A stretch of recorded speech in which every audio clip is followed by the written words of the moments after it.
quiseres começar a bater logo Mas é assim não é?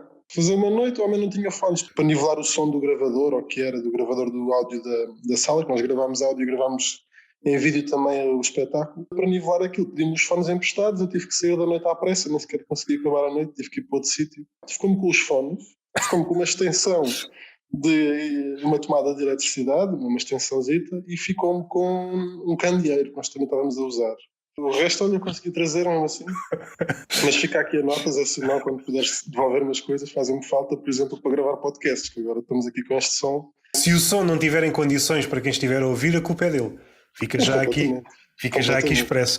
Só para termos aqui uma noção, há quanto tempo é que isso aconteceu? Para saber há quanto tempo é que ele tem as tuas coisas? Foi a semana passada, na quinta-feira. Foi a semana passada. Foi há 4, 5 dias, não foi assim. Ok, então ainda é desculpável. Sim. Ainda não podemos considerá-lo uma espécie de gatuno, não é? Pode ser só alguém desmemoriado. Gatuno acho que é para ir a partir do segundo 2 meses. Vá. 2 meses? Os livros têm mais tempo, não é? Os livros quando são prestes é sempre 6 meses. Eu por acaso eu já não consigo emprestar livros. Já emprestei muitas vezes, mas nunca regressam. Eu já emprestei muitos, o que me acontecia muito era, a malta não lia, depois esquecia-se. Eu estava eu, um ano depois, aquele livro, será que, depois não li, está lá em casa. Não, se não lês, traz-me, caraças. Não é que faça falta, mas depois o tempo passa. E o problema é que quando fazem falta, depois não os temos. Isso é que eu... Já me aconteceu, eu recordo-me, tinham aquele livro... Uma espécie de crónicas, não era o guião, era um guião trabalhado daquele programa do... Não era o Ferro Ativo, o programa antes do Ferro Ativo, que era com o Pombares e o Henrique Dias. Eles fizeram um livrinho. Eu emprestei uma amiga e nunca mais. Envolvido um ano, perguntei-lhe, então o livro? Tu mas já estás a perguntar pelo livro? Estou a perguntar pelo livro? Tanto que ultimamente houve uma amiga que quase todos os dias cruza comigo e eu tenho faço muitas amigas, Roberto. Se calhar é sempre a mesma, é genérica. Okay. É genérica, é sempre a mesma. Amiga. É como aquelas muletas dos comediantes. Esta por acaso... Já ouvi o comediante português utilizá-la, mas acho que é mais do comediante brasileiro. Estava vindo para cá, é só uma forma de começar um pensamento. Eu estava a vir para cá e aconteceu-me isto. Por outro lado, no público ainda há muita gente crente. De certeza que já te aconteceu. Aquela história aconteceu mesmo? Não aconteceu? Diante de uma abordagem dessas, o que é que costumas dizer? Eu acho que se interessa muito pouco. Se interessa se as pessoas riram ou não. Sim, então está tudo bem. Não penses mais nisso. É raramente aquilo que se diz em palco é verdade. Raramente. Pode ter um fundo de verdade. Eu, por acaso, uso muito fundos de verdade. Aquilo mais ou menos vem de algum lado que é verdade, mas é 10, 20%. Tudo é fabulado, obviamente, e construído. É engraçado, sim. Ainda há muita gente ingênua, assim, no stand-up. Muita gente mesmo. E às vezes até levam a mal quando tu dizes isso não é bem verdade. Fui enganado. Fui enganado, exatamente.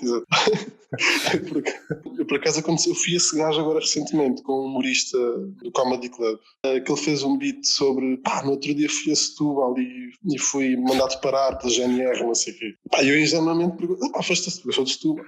Foste a Setúbal e foste mandado parar, isso aconteceu mesmo.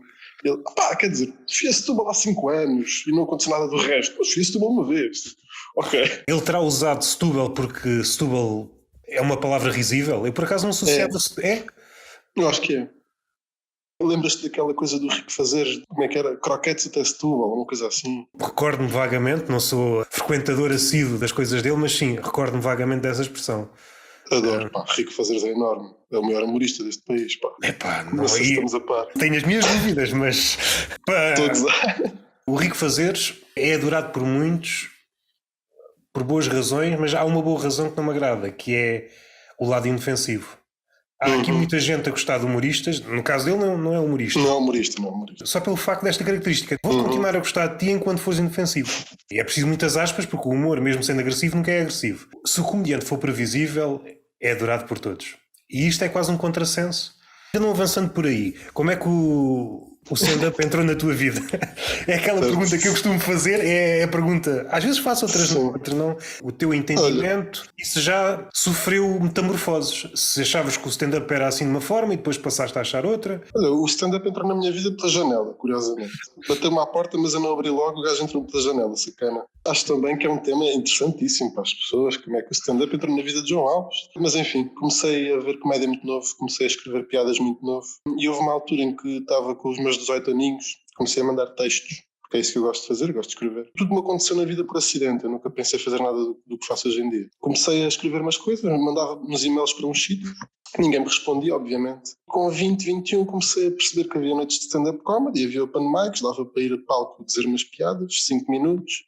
E eu pensei, bom, já que ninguém me responde aos textos que eu mando, às piadas que eu escrevo, vou ao único sítio onde posso mostrar as minhas piadas a pessoas, que é em palco, ao vivo. Nunca pensei na minha vida, nunca.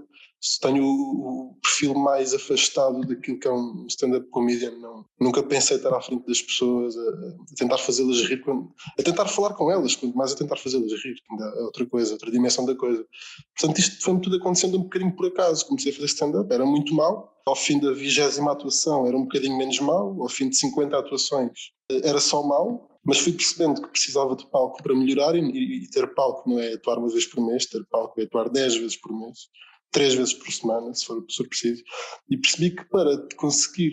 Estava chateado, ia a palco, as coisas não me corriam, não era fantástico. Aquela piada é boa, aquela coisa. Sabes que às vezes elogia-se os comediantes pelo... tu tens um grande texto. Eu acho que é a mesma coisa que dizer a uma menina assim gorda, olha, tu és muito simpática. E buscar uma característica, é tentar tirar o foco daquilo que não é tão interessante na pessoa e tentar ir ali ao outro lado.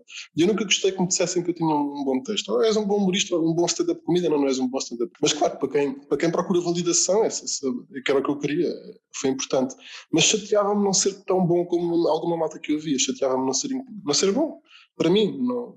Então fui procurar palcos, fui arranjar noites, não é? Depois começaram a chamar-me produtor, que é uma coisa que faz-me uma comissão que tu não imaginas. Mas eu só organizei noites e só... Cada vez... Agora também estou a organizar um bocadinho menos. Mas eu só comecei a organizar noites exatamente por isso, porque queria palco, queria os meus 5 minutos. E assim foi. Não te esqueças do que vais dizer, mas a respeito da escrita, que tipo de coisas é que escrevias? Como é que sentiste essa diferença? Independentemente do que escrevesses, a escrita de stand-up não é que seja mais difícil ou menos difícil, é diferente. Sentiste ali algum período de adaptação? Eu até sei escrever das formas que escrevia anteriormente. Dir-me-ás mais especificamente que tipo de coisas é que escrevias? Sketch acima de tudo, e claro que é muito diferente, e há um período de adaptação. No stand-up foi uma coisa que eu fui percebendo, principalmente quando tu fazes 5 minutos ou fazes 10, em sítios onde ninguém te conhece, ninguém está lá para te ver. Ou tu tens piadas de 20 em 20 segundos ou esquece. Não vale a pena, estás com histórias, não vale a pena estás a fazer premissas de 1 minuto. Ao fim de 30 segundos perdeste as pessoas. Isso molda a escrita. O sketch é uma coisa que tu podes ter camadas, podes ter dimensões. Tu não precisas de ter uma punchline assim tão efetiva, tão eficaz e tão facilmente identificável num sketch. Às vezes a punchline é a própria dinâmica, a própria construção. No stand-up, tu claramente tens que ter ali uma palavra, tens que ter ali uma expressão que é o gatilho. E tens que ter esse gatilho de 20 a 20 segundos, porque se não tiveres... Não sei até que ponto é aplicável e se eu estou a ver mal a coisa. No mundo dos sketches, será que não sofrem a mesma cena? Antes havia aquilo que tu disseste, havia mais espaço para trabalhar a ideia. Hoje vi alguns sketches da série Big Train. E se for preciso, estão 1, 2 minutos a tentar construir uma ideia para depois chegar a algum lado. A ideia que me dá é que, para já, o sketch, espero não me estar a enganar, não é tão praticado como era há uns anos. Salvo algumas exceções, parece-me que... Nem estou a falar no nosso caso particular, porque aí é notório. Podemos encontrar razões, seja monetárias, seja trabalho, seja de organização, também podemos ir para aí, mas no capítulo da dimensão do sketch, aqueles que existem parece que vão encurtando. É claro que um exemplo é sempre curto, mas a falta de chave. São sketches muito curtos. Aquilo que tu estás a dizer de punch tem de aparecer ali numa janela de tempo muito curta. E entretanto, acho que as coisas, de uma forma ou de outra, se agudizaram devido às redes sociais. A maior parte do público dá-te uma margem de 20, 30 segundos tanto. É a ditadura do TikTok. Disse 30 segundos, já estou a esticar bem. A questão dos sketches é interessante, eu penso muito nisso, já pensei muito nisso, como deves imaginar. Eu acho que a falta de meios, a partir do momento em que a televisão, a maior parte dos sketches bem feitos eram feitos na televisão. Pelo menos no caso português era muito clarividente isso. A falta de meios que as televisões começaram a ter e a falta de investimento que começaram a aportar a este tipo de conteúdos humorísticos é muito notória, é gritante mesmo. Antes havia dinheiro, agora não há dinheiro nenhum. Antes havia bastante dinheiro, agora não há nenhum. Ou seja, passámos do 80 para o 8. Quando tu me dizes, ok, mas se calhar podemos fazer sketches no digital. A verdade é que fazer sketches, fazer bons sketches custa muito dinheiro, porque precisas Tu vais ver a equipa do Porta dos Fundos. A equipa do Porta dos Fundos era 30 pessoas. São 30 pessoas. 30 profissionais a full time naquilo. É uma empresa mais do que tudo. Tu vês em Portugal o exemplo de sketches feitos no digital, vais aos Boomerang. Ok, os Boomerang tinham uma equipa de 3 pessoas com eles. Tinham um câmara, tinham um gajo no áudio, tinham um gajo na luz. Isto não estou em erro. E isto, se calhar, até eram as grandes produções deles. Se calhar até faziam com menos pessoas a ajudá-los. Portanto, óbvio que um sketch feito com uma equipa de 3 pessoas nunca vai ser a mesma coisa que uma equipa feito por uma equipa de 30. Portanto, por aí, acho que as coisas também têm vindo a perder qualidade, como dizes que os sketches não estão tão em voga. Sim, talvez não, acho que os especiais da Netflix vieram dar uma alavancagem ao stand-up que antes não havia. Não sei se não continuam a haver formatos de sketches na América, na Inglaterra, o mundo anglo-saxónico continua a comprar esse material. Em Portugal especificamente, o que eu percebo mais, é aquilo que eu me foco mais e é aquilo que eu investigo mais, não sei porquê, mas eu gosto muito da cultura portuguesa, da cultura lusófona, e aquilo que eu sinto é que não há bons sketches há muito tempo. Eu não quero ser mauzinho para ninguém, mas a culpa às vezes nem é dos escritores, não está, nem é das pessoas que os fazem. É a falta de meios, as coisas ficam sempre pobrezinhas, não há como dar a volta a isso. Essa questão dos 30 segundos também é interessante. Também acho que é um erro fazer sketches e ir para as redes sociais, ou seja, temos o YouTube. Eu acho que entrarmos nas redes sociais e entrarmos nessa ditadura dos 30 segundos, dos 15 segundos, dos 10 segundos, enquanto exercício humorístico, é brutal. Como é que eu faço um sketch de 10 segundos para fazer rir um perfeito desconhecido? Enquanto exercício é incrível. Agora, enquanto conteúdo, a mim não me fascina um sketch de 10 segundos nem de 30, nunca me fascinou isso. Fascina-me o tempo, fascina-me o nonsense. O nonsense precisa de tempo, precisa... Eu acho que também é um erro. Acho que é um erro fazer sketches sem os meios próprios. Se é para fazer, convém ter alguma dimensão na produção, e se é para fazer, convém também que sejam ideias boas. Não há grandes escritores da nova geração, eu não conheço assim um grande escritor de sketches. Lá está, se calhar também não existe a plataforma para eles se mostrarem, mas os grandes escritores de sketches de facto parece que começaram nisto há 20, 30 anos, não estou a ver. Aquilo que eu vejo nas redes sociais, não quero ser mauzinho, mas não me fascina. Fora a esfera do dinheiro e dos orçamentos, mesmo até a questão da organização, tendo as pessoas, juntar 3 ou 4 pessoas, é aquele fenómeno de quando és pequenino consegues reunir pessoas com fartura no teu aniversário e depois à medida que envelheces é cada vez mais difícil e às tantas parece que estás a reunir os super-heróis para o novo Avengers. A maioria das pessoas não faz isso a tempo inteiro, depois tem que conjugar com vidas cada vez mais complicadas, e o sketch não tem necessariamente de ser uma coisa ultra difícil, precisar de vários cenários, mas algumas vezes pode precisar. E às vezes mesmo uma coisa simples. A imagem de arquivo no Big Train, alguns sketches, uma gaja vestida de Doninha. Onde é que eu vou arranjar o fato de Doninha? Só isto, para quem não tem meios, é um problema do caraças, não é? Okay. Um sketch em que alguém está vestido de Doninha, tem outro em que um está vestido de pato, em que o pato depois vem ao sítio onde o outro está a observar o pato. Pode haver desculpa, como muitas vezes já ouvi. Epá, tenho uma ideia brilhante, mas preciso de 3 helicópteros. Também não vamos para aí. Pois é isso, não temos que ir ao helicóptero, exatamente. Acho que há aqui uma espécie de compromisso. Não sei se é o terreno onde a maioria dos humoristas atuais se sente confortável, mas se olharmos o Gato Fedorento como exemplo, muitos dos sketches são à volta da linguagem. E aí não precisas... Eu já não me recordo quem foi o guionista. Precisas de 2 cadeiras, uma mesa e escreve um diálogo. Não precisas de mais nada. Para não ser só tu, velho do Restelo, deixa-me ser agora um pouco. Muito por culpa das redes sociais, muito por culpa do cinema atual. Usamos muita pirotecnia para tentar tapar os nossos defeitos. E muitas vezes esse defeito parte logo do guião. Sem dúvida. Não sabemos muito bem para onde é que isto vai. Vamos encher isto, no caso de Hollywood, de foguetes e explosões. Na nossa escala não temos dinheiro para explosões, não temos dinheiro para nada. Por vezes noto que há um medo de regressar à origem. Parte tudo de um guião. 2 ou mais pessoas a falar. Também não sei se é o tipo de humor que mais fascina a malta atualmente. Os Gato Fedorento muito bem nesse capítulo.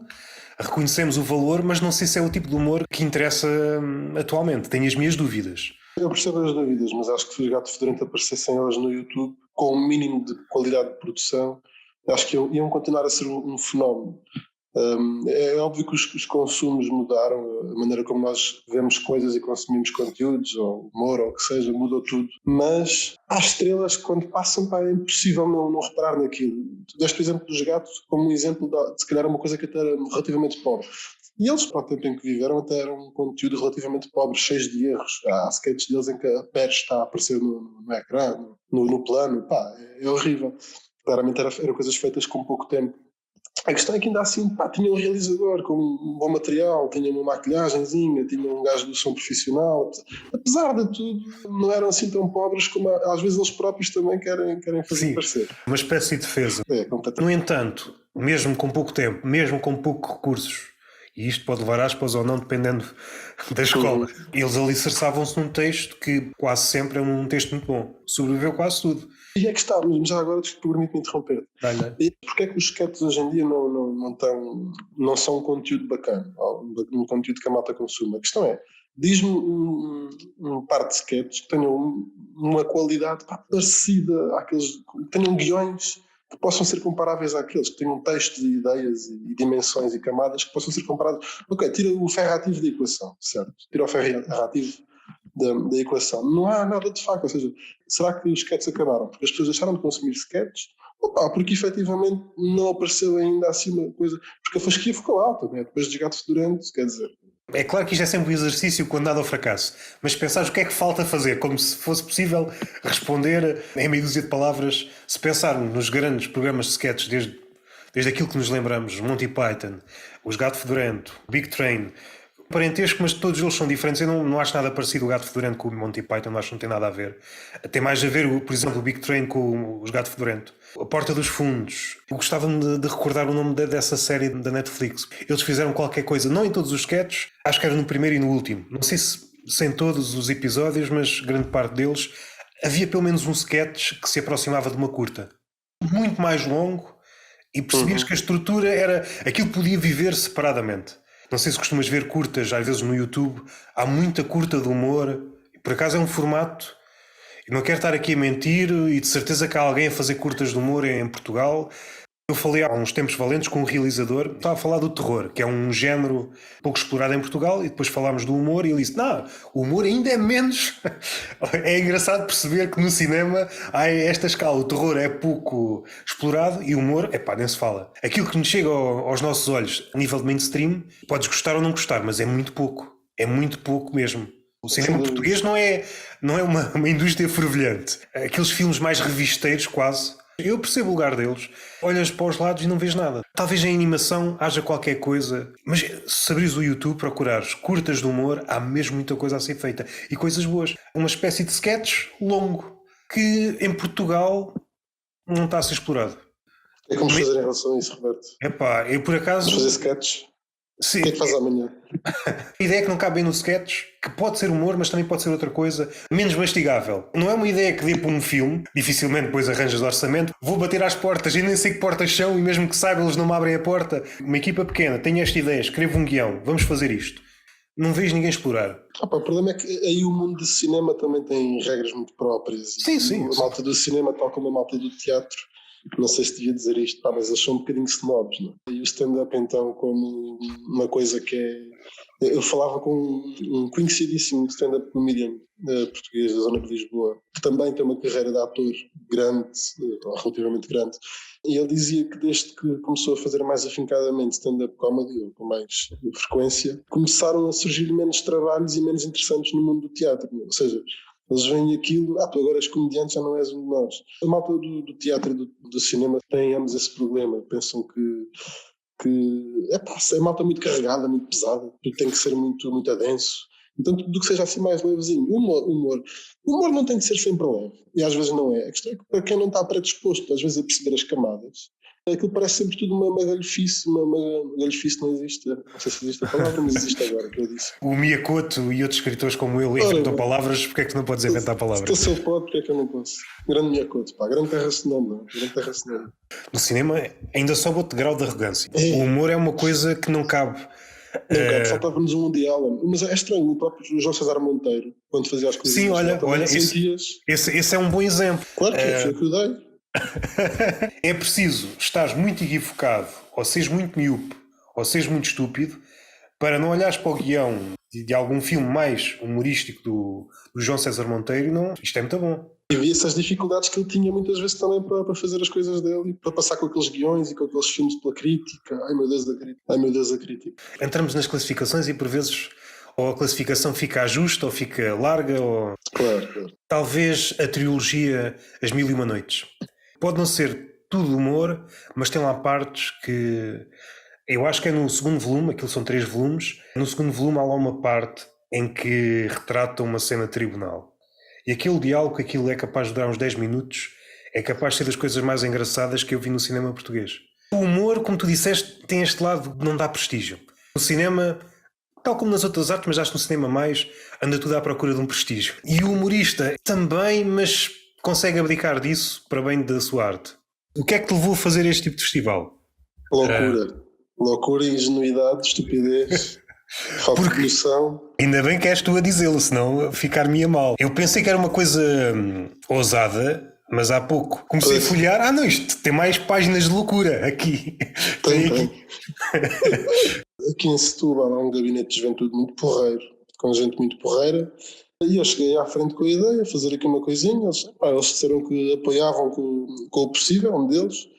Deram-me 3 batatas, 2 limões e uns paus e umas canas.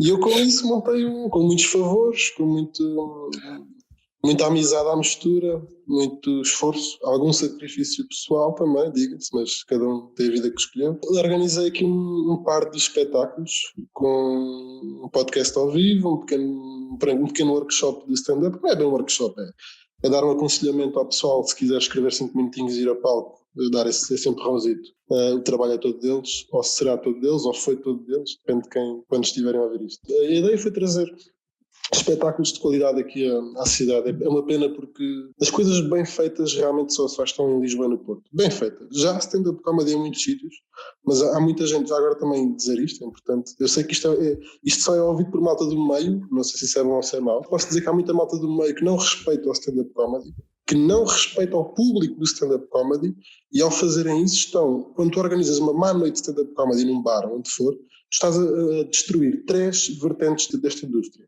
Estás a matar o espaço, que vai achar que stand-up comedy é aquele e nunca mais vai querer ouvir falar de stand-up comedy na vida.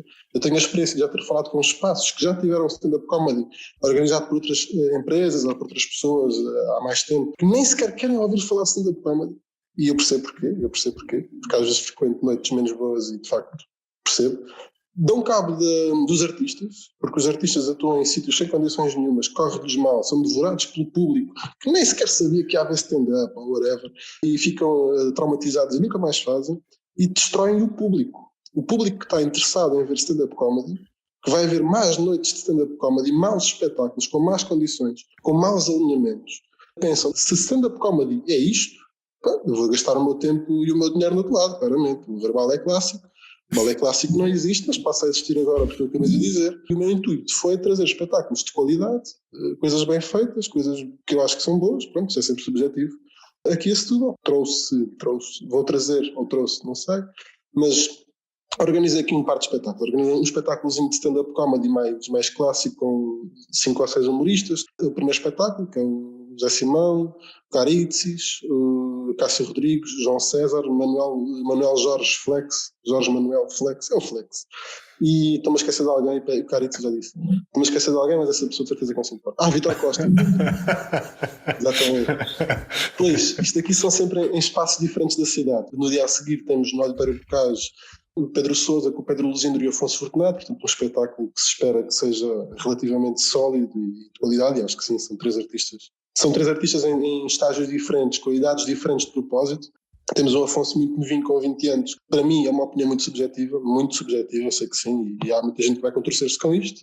Para mim o Afonso Fortunato vai ser um dos grandes humoristas deste país dos próximos 30 anos. Ainda pode não ter encontrado completamente a sua voz, também tem 21 anos. Eu já faço stand-up comedy desde 2019. Deixei de fazer, depois fui fazendo, fiz pouco, mas a primeira vez que subi ao palco foi em 2019. E eu já vi muitos humoristas com 20, 21 anos, com 19, com 22.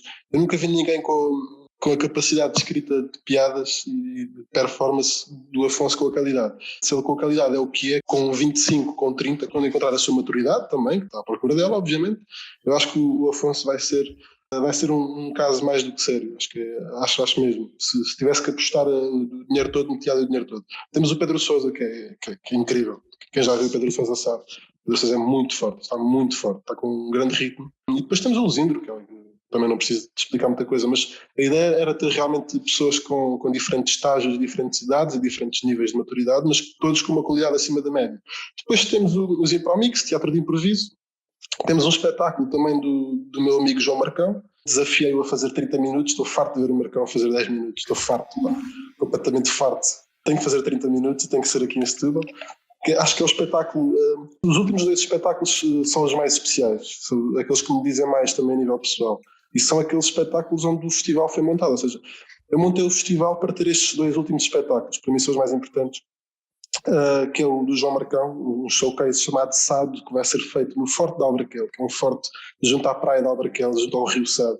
É um forte antigo, foi reestruturado há pouco tempo, portanto, vai ser uma coisa muito, muito bonita. Com a abertura do Pedro Correia e da Madalena Malveiro, também são nossos amigos. E depois no sábado temos aquele que é o grande mote do festival, e foi esse sim. Eu construí o festival para ter este espetáculo, para ter o João Pinto a fazer o seu sol main. Acho que é a última vez que ele vai fazer o sol, vai ser aqui em Setúbal. É uma honra, é incrível que ele tenha alinhado nisto. É um grande maluco, mas um maluco bom. E estou muito agradecido pela oportunidade, porque realmente não é normal um artista destes, com um espetáculo destes, aceitar ser produzido fora da sua casa-mãe, onde ele é bem tratado e onde é bem produzido, naturalmente. É raro estes artistas aceitarem isto, mas ele percebeu também que era uma questão, não é uma questão de negócio, claramente, se garanto que não é. É uma questão muito emocional e muito, muito sentimental, pronto. Acho que é o melhor espetáculo que vi na minha vida toda. E já vi alguns espetáculos ao vivo, de humor, sem ser humor. O sol dele, não quero dizer muito, eu gostava de falar muito dele, do sol, mas também não vale a pena estar aqui a fazer uma tese de mestrado sobre isso. O melhor que falar sobre ele é vê-lo, não é? É vê-lo. Posso só dizer que é mesmo emocionante. E aconteceu-me uma coisa, aconteceu-me isto durante o espetáculo dele, eu nem sequer sabia que era possível, que era ter uma lágrima no canto do olho, estar emocionado, realmente emocionado, não digo a chorar copiosamente, mas emocionado com os olhos úmidos e estar a rir às gargalhadas. Inacreditável. Pronto, e o festival foi montado um bocadinho por causa do João Pinto e por causa do meio. Do resto é um bocadinho.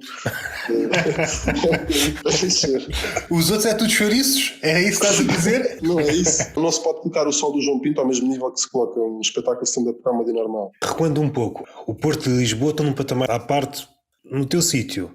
Como se Setúbal fosse teu. Sim. E não há razão para não ser. Que batalhas é que tens travado? Que batalhas é que já venceste? Que batalhas é que estão a meio? Quem organiza coisas tem muitas dores, mas é normal, são dores normais, e quem organiza coisas e está à espera de não ter chatices é ingênuo, claramente. Há muita chatice, há muita dor de cabeça. Eu organizei uma noite aqui em Setúbal chamada Comedian Club, e também é através dessa insígnia que estamos a organizar o festival. O Comedian Club surgiu como uma noite mensal na Casa da Cultura de Setúbal, também apoiada pelo município, portanto eu não tenho razão nenhuma de queixa do município, nem da Divisão da Cultura, nem da Gabinete da Juventude de Setúbal. São eles que me têm permitido fazer as coisas que faço com o mínimo de qualidade. Um dos maiores desafios aqui em Setúbal, ou nestas cidades, eu diria que é a entrada livre. As pessoas não estão habituadas a pagar por cultura. E isso tem que mudar, e tem que mudar urgentemente. As coisas têm um valor, as pessoas têm que ser pagas e as pessoas têm que se habituar, o público tem que se habituar. Tem que se habituar a separar o trigo do joio, a perceber que há espetáculos que são outra coisa. Tudo é stand-up comedy, mas nem tudo é bem stand-up comedy. Há espetáculos que são muito dignos, são tão dignos como se fosse uma ópera, como se fosse um grande concerto de rock, como se fosse uma outra coisa qualquer. E nós estamos todos habituados a pagar por isso, a pagar por tudo. A ir ao cinema pagamos, vamos a um concerto pagamos, vamos a um teatro pagamos. O stand-up comedy ainda sofre um bocadinho de ser o parente pobre da cultura em muitos aspectos. A entrada livre, diria que sim. Mas de resto, há preconceitos e há assim umas coisas, mas também rapidamente se dissipou. Eu tinha alguma dificuldade em convidar artistas, mas assim que se fizeram as 2, 3 primeiras sessões com qualidade, começaram logo a querer vir, portanto.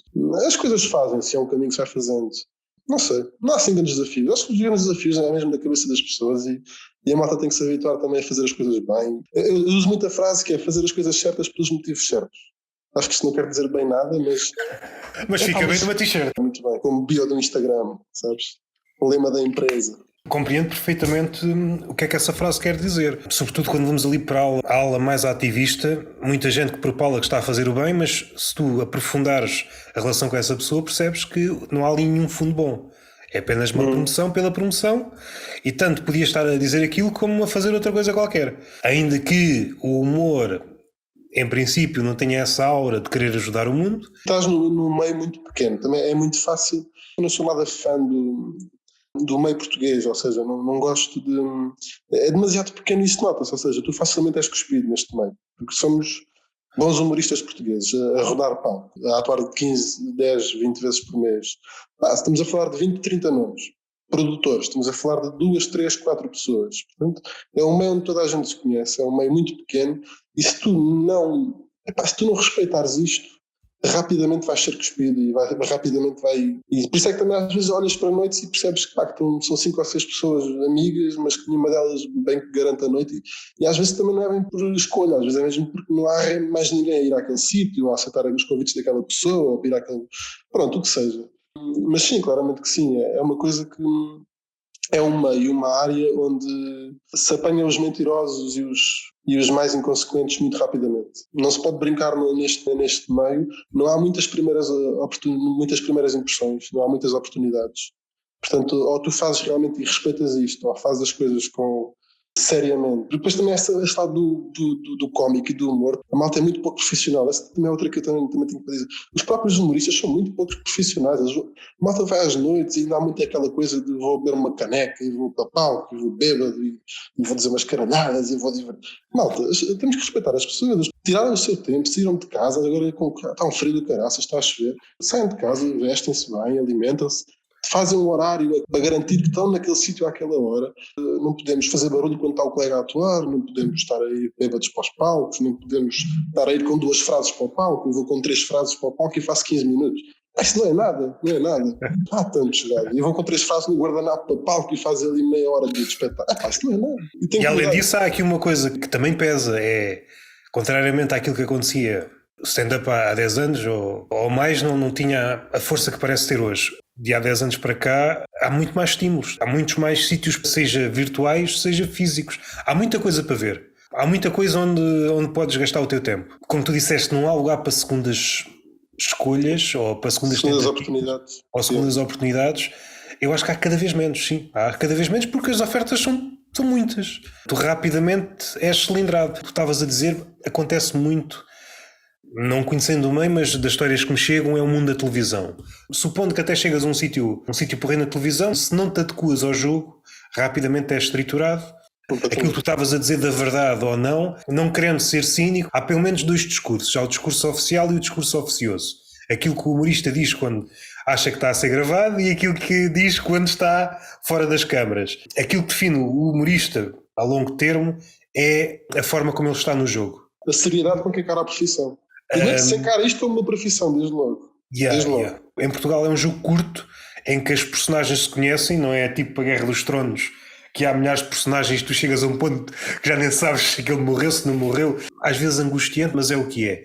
Tudo a orbitar à volta atualmente de 2 centros e há de ficar assim, apesar de haver melhoras, seja em Setúbal, seja em Coimbra, está-se a notar um crescendo de noites. É verdade. Mas seja como for, sei lá, daqui a 10 anos, Aveiro. De repente a Aveiro tem 50 sítios para atuar e tu sempre carrega. Imagina, se a Aveiro tiver 50 sítios para atuar, imagina que nenhum desses sítios tem um foco de luz. Será que vale a pena haver 50 sítios para atuar em Aveiro? É que hoje em dia não há falta de sítios, nem há falta de bares interessados. Eu já tive uma fase em que andava a chatear bares e a chatear espaços para fazer stand-up, para organizar os espetáculos de stand-up comedy, e a malta tem interesse. A questão é, ok, mas vocês vêm cá e pronto, está aqui o microfone e estão aqui num canto. Não, a luz tem que estar baixa, as pessoas têm que estar juntadas, tem que haver um respeito, as pessoas têm que estar ali para ver stand-up, tem que se garantir que as pessoas estão lá para ver aquilo, que sabem que vai haver, tem que haver uma luz no palco, no canto da sala, pelo menos, que faça de palco. Tem que haver todo um conjunto de coisas que 90% das noites que se produzem em Portugal, nos bares, não têm. Eu acho que há uma grande diferença do pessoal que está a começar.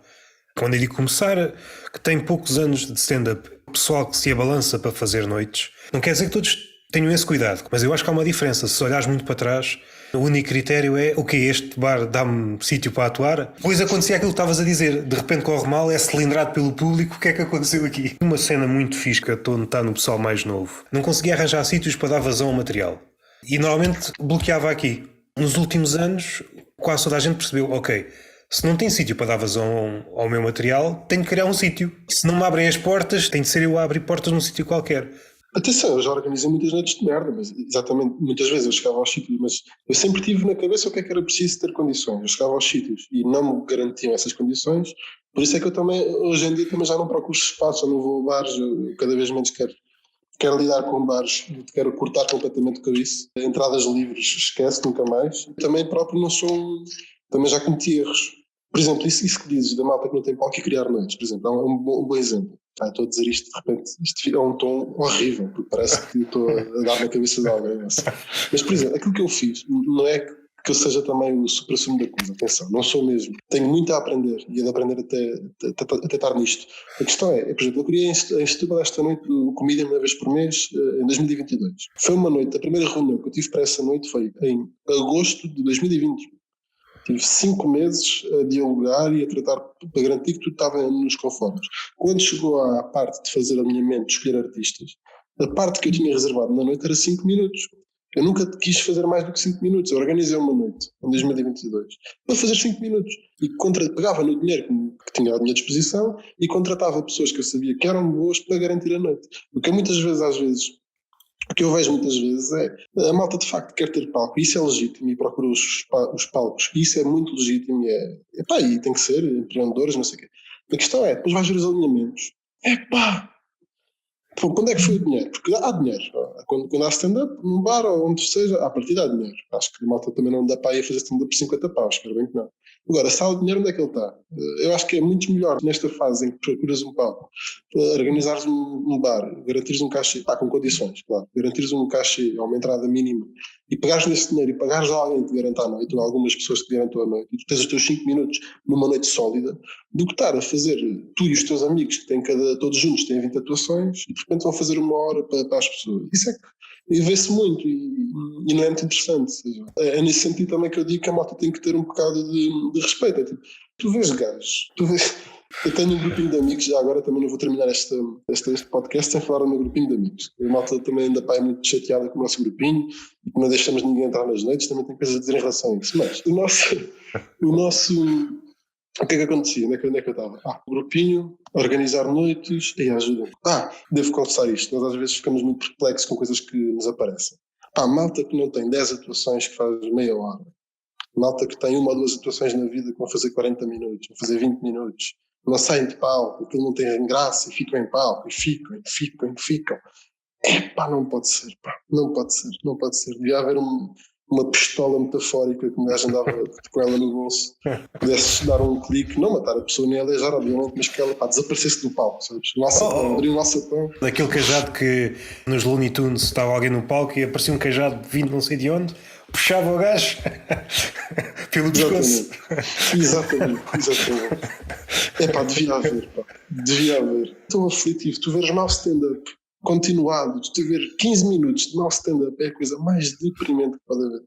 Mais deprimente. 15 minutos de mau stand-up equivale a 3 horas. É um Titanic, é que transforma-se num Titanic, com segundos sentidos. Tem de ter essa percepção. É tentar uma escapatória, seja até uma piada fácil, uma interação com o público, tentar subir um bocadinho, esta foi a minha noite, até à próxima. E é normal, eu já vi nomes grandes, agora me Lisboa, uma noite não define, agora tens de ter essa dinâmica, Imagina, se tens material sólido, faz a tua cena. Se não tens material sólido, vais fazer 5 minutinhos. Se tens material sólido e queres testar muita coisa, fazes um set em que abres com uma coisa sólida, estás ali uns minutos, uns 5, 10, o que for, a testar coisas, e depois fechas com material sólido. Tem que haver consciência das pessoas. Eu acho que muitas vezes não há, muitas vezes a malta vai para palco. Mas enfim, também não vale a pena de falar dos maus exemplos, falamos dos bons. O tema há de cruzar com aquilo que há pouco estavas a dizer dos teus amigos. O que é que tens visto de bons exemplos? De pessoas ou de noite? Nomes. Esqueçamos agora as noites. Bons artistas. Sim, bons artistas tinhas dito, este cabrão. Eu vou dizer as minhas paixões. Aquilo que me apaixona muito no meio hoje em dia, apaixona muito o João. Completamente apaixonado por aquilo. Acho que é inacreditável. Um extraterrestre. Que homem, se estivesse na América, estava com o poder de rico. Tem o seu caminho ainda. Óbvio que há ali influências deste ou daquele e são muito notórias, eu sei que sim. Ele tem obviamente um talento e uma cabeça humorística que não conheço muitas. O João Marcão reúne 2 coisas que eu gosto muito, que é, além de ser muito talentoso, é um ser humano, um bom ser humano, uma boa pessoa. E também é raro, deixa-me dizer, é muito raro. Mas raro que entre os seres humanos em geral ou raro entre os humoristas? Uma pessoa ser muito talentosa e genuinamente boa pessoa, não conheço assim muitas. Se tem que mudar com convivências, mas o Marcão também não vale a pena dizer muito. Toda a gente já conhece também mais ou menos o Marcão, acho. O João Pinto, claro. O João Pinto, obviamente, até pelo que já disse. Mas mais nomes assim, não quero falar muito dos meus amigos, lá está, mas de gajo de fora, o André Pinheiro é muito interessante, o Pedro Mata do Porto também já agora, também sou muito fã do Pedro Mata, também gosto muito dele. Eu não sei se ele me enganou, mas daquilo que eu tenho falado com ele, e já falei aqui 2 vezes com ele, só essas 2 conversas tem mais horas que certas amizades, a imagem que me dá, e além de ser um tipo muito engraçado, é mesmo boa pessoa, e todas as pessoas que eu tenho falado acerca dele falam desse aspecto, é um ser humano. Não sei por que vias é que o humorista se perde, pelo caminho da arrogância, se é pelo... Estás num palco e as pessoas estão a rir-se contigo, tu és o maior daquela noite, e quando tu tens 10 noites num mês em que és o maior, é difícil tu chegares ao fim do mês e eu sou um cidadão normal. É legítimo que tu aches que não és um cidadão normal. A questão é que és. Não és quando estás no palco, mas assim que sais és um como nós. Uma espécie de defesa. Eu acho que é um deslumbramento. Quando tu és um grande stand-up comedian, tu tens o mundo a teus pés, praticamente. Porque é inacreditável a cena de ir para uma sala fazer rir 50 desconhecidos. Tu és o rei do mundo, é um poder inacreditável. É fácil deslumbrar-te com isso. Parece-me que talvez seja isso. Não sei se tem que ver também com a defesa, porque enquanto estiveres nesse modo quase de celebração, parece que ninguém te consegue atingir. Muitos humoristas e seres humanos também, que usam muito isso, são extrovertidos, mas é só uma máscara, porque se fosse um bocadinho mais fundo percebias que eles são introvertidos. Enquanto eu continuo a falar, enquanto eu estou a dizer coisas, a pessoa não está realmente a perceber quem sou. Percebo também porque é que diz isso. O estar escalado, não quero ir por aqui que já falei aqui algumas vezes sobre isso, sobre o silêncio. O que é que queres dizer aos teus amigos? Diz lá. Puxão de orelhas não é um elogio? Não, nenhum puxão de orelhas. Houve uma altura em que eu não conhecia muita gente, de repente passei a conhecer pessoas de quem me aproximei, de quem gostei logo, muito graças ao... De repente, agora pensando bem, não sei se...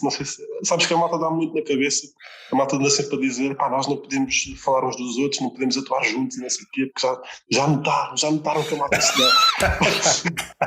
Como se fosse uma máquina. É sempre os mesmos nas noites, ai meu Deus, eles não convidam pessoas de fora, ai meu Deus.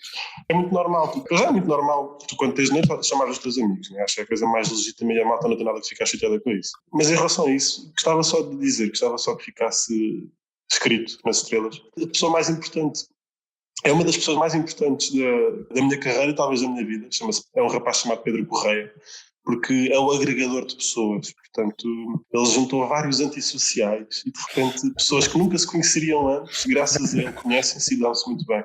Portanto o Pedro Correia alterou a minha vida de forma muito positiva e muito direta e muito concreta, eu nunca lhe disse isto, mas digo aqui, e juntou um grupo de pessoas que eu não tenho medo nenhum de dizer que é um grupo de amigos, claro que tu se tivesse noção da quantidade de grupos de comédia que existem, a questão é que o resto da malta é mais discreta, e depois muitos, por exemplo, o malta às vezes está no Comedy Club, estão lá 20 gajos, tu não topas bem, mas se estiveres lá de 5 dias seguidos percebes que também há grupos ali, também percebes. Nunca percebi bem, há um grande dilema aí com a malta dar-se um bocado e as noites, e são sempre as mesmas noites. Eu não tenho obrigação moral nenhuma de ter o Zé Jaquim e o Zé Manel nas minhas noites. Se eu gosto das pessoas com quem me dou, acho que são talentosas, acho que são boas, vou ter aquelas pessoas ali, não faz sentido mudar muito. Gostava só de dizer isto. Não vale a pena nomear também os nomes, até porque tu vais topando, já tiveste cá várias pessoas que te falaram de mim, portanto... Como eu há pouco disse, acho que não estava a gravar, quando falam de ti, recordo-me assim de repente, também falaste dele, do Afonso Fortunato, do Mário Videira, houve vários, e suspeito que fora do teu grupo. É o tom de amizade, é aquele pensamento à Bruno Nogueira, ele convida sempre os mesmos, porque ele tem uma relação, e além disso conhece como ninguém o Gonçalo Oddington, seja os guionistas, há de acontecer contigo, eu sei, se eu convidar este e aquela... Claro, e tu estás aqui para ser feliz, queres dar-te com pessoas que... Por acaso é muito engraçado, isso dava quase... Para uma futura conversa, vamos pegar aí. Uma boa ideia, não sei que formato é quando falaste do Pedro Correia. É uma espécie de Fátima Lopes, aqueles programas, não sei como é que era, daqueles dos datings, em que tem uma camada de dificuldade. Juntar antissociais é quase magia. Que papel é que ele teve? Uma espécie de árbitro que tem esta qualidade, olha, se calhar vai-se dar bem. Tal e qual, olha, isto aqui isto parece interessante, vê lá. Depois a malta falou, realmente começámos a dar-nos todos, realmente havia muitos traços em comum e houve uma frequência mental muito, muito parecida. Aquilo que eu queria dizer, e acabei por não dizer, quando falam de ti, o tom é exatamente esse, de amizade, mas depois há um tom acima, que é, ele quando fala, João Alves, fala sobre comédia, ele sabe o que é que está a falar. Quando te vi no 8000 Comedy Club, o teu texto está muito sólido. Depois a reação, o público pode estar um bocadinho melhor ou pior. Aquele texto que levaste ali, não sei se é representativo ou não, está muito sólido. Tu sabes o que é que estás a fazer. É quase um callback para te elogiar o texto. É isso que eu ia dizer. É menina simpática.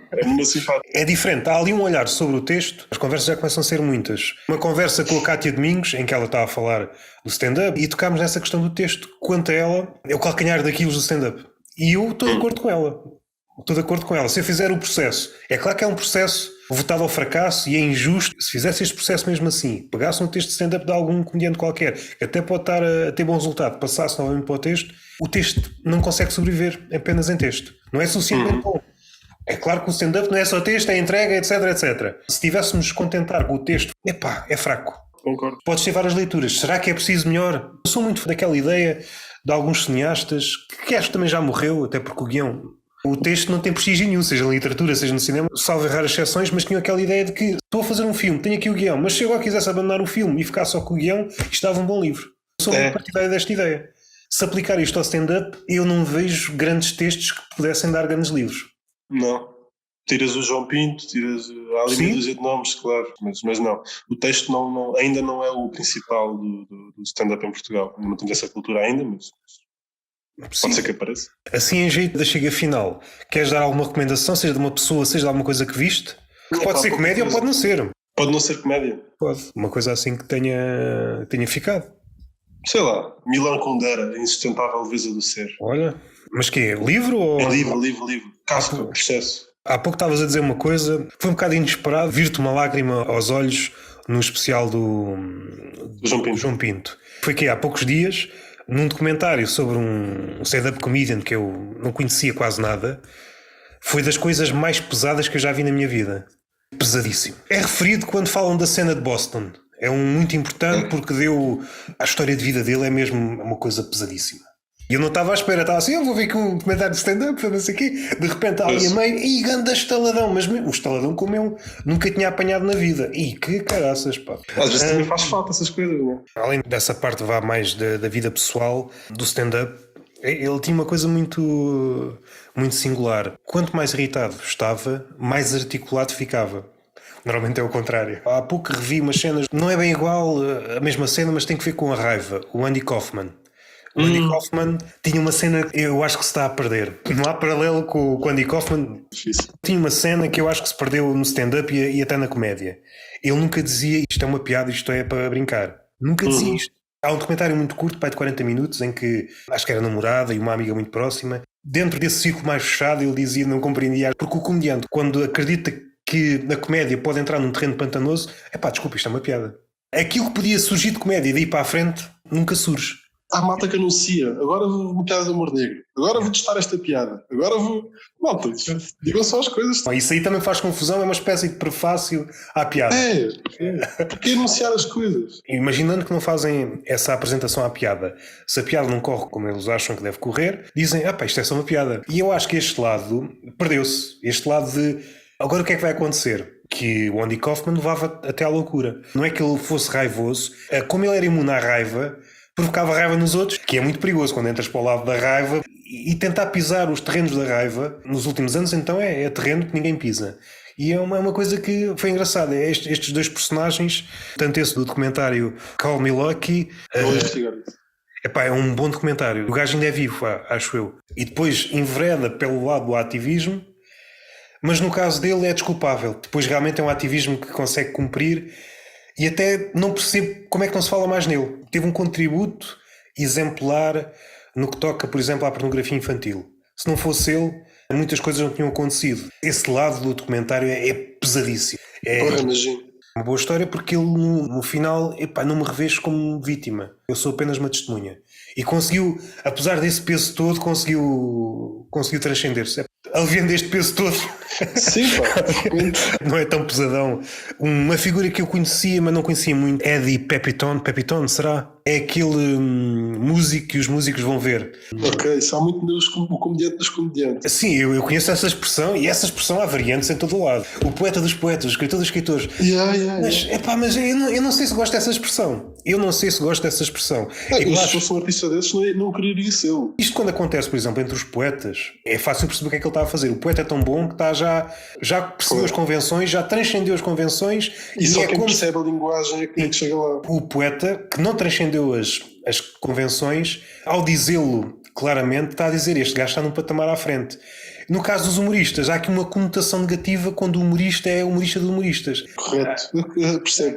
Há aqui qualquer coisa que não me agrada, como: não, tu estás a jogar outro jogo. Eu estou a jogar o mesmo jogo. Eu joguei o teu jogo e já estou no outro nível. No fim de contas, não quer dizer que toda a gente persiga esse objetivo, mas esse deve ser o objetivo último na tua arte, transcenderes as convenções e começares a jogar um jogo só teu. Podes ir ver um bebedor qualquer. No fim de contas é isso, transcenderes. E, sim, por outras palavras, vais ser um artista de artistas. Antes de ti não havia aquilo que estás a fazer. E associar isto a algo negativo causa-me sempre assim um bocado de urticária. E com os comediantes isso é muito comum. Não destruas o nosso círculo de ilusões e depois joga até a desfavor do comediante. Como há pouco estavas a dizer, o comediante ou a comédia, quando outra arte está a olhar para a comédia, vê como menor. Na prática, o comediante está-se a agachar. Isso é revelares a tua pequenez. É não teres compreendido bem a essência da arte, porque a arte é a transcendência. É sair fora do molde. Não quer dizer que toda a gente consiga, ao revelares essa fraqueza, de facto estás a dar razão às outras artes. O humor é muito fácil de medir. E quando tu fazes rir só a mesa dos humoristas, portanto, a partir daí é as comediantes. Mas não acha que isso pode ser venenoso? Claro que é. Um comediante é a pior coisa que pode... O ideal é conseguires fazer rir toda a gente, não é?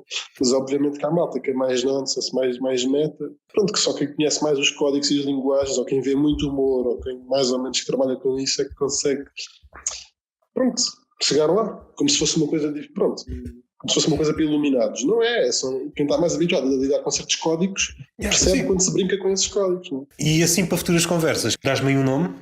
Epá, tu com as conversas que já tiveste com o no meio já te deram os nomes todos interessantes. Não há ninguém por enunciar. Olha, o Flex, gosto muito do Flex. Já vamos falar do Flex. Epá, esse nome, tirando nas músicas de rap, que o Flex aparece muito, já ouvi alguém falar sobre ele, sim. Mas é alguém que está a fazer há pouco tempo, não é? É um rapaz da Almada que deve ter 20 ou 30 atuações. Mas é completamente fora da caixa. Eu sou muito fã do Flex. É claramente fora da caixa, tu se o conheceres. Então tenho de falar com ele. As últimas palavras, tens alguma coisa para dizer? Seja para motivar os humoristas ou então pelo contrário, desmotivar? Para motivar. Eu gostava que alguém me motivasse a mim. Eu ter essa amiga para motivar os outros. Sim. Acho que é a melhor coisa que posso dizer.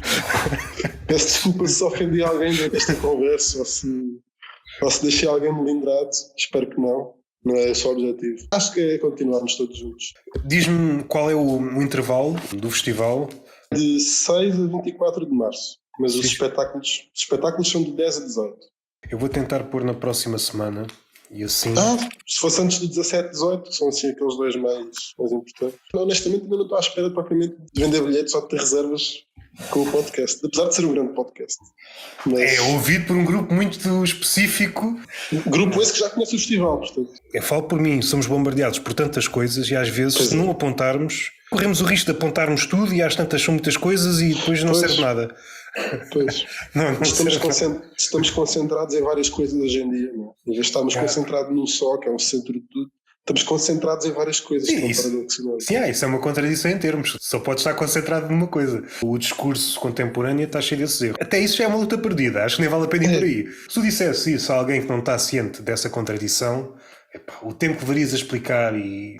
cala-te lá que agora vou-me concentrar em 3 coisas. Há muitas lutas que eu acho que estão perdidas. Essa é uma delas. A questão da velocidade, a questão de... Estava aqui a pensar um livro que eu tenho aqui atrás na cama. Um filósofo coreano, o Byung-Chul Han. O pensamento dentro de pouco tempo será uma ficção. Estou quase inclinado para aí. O pensamento exige tempo. Vamos chegar a um ponto em que sim. Até porque damos muito valor à informação e a informação é só a base de qualquer coisa.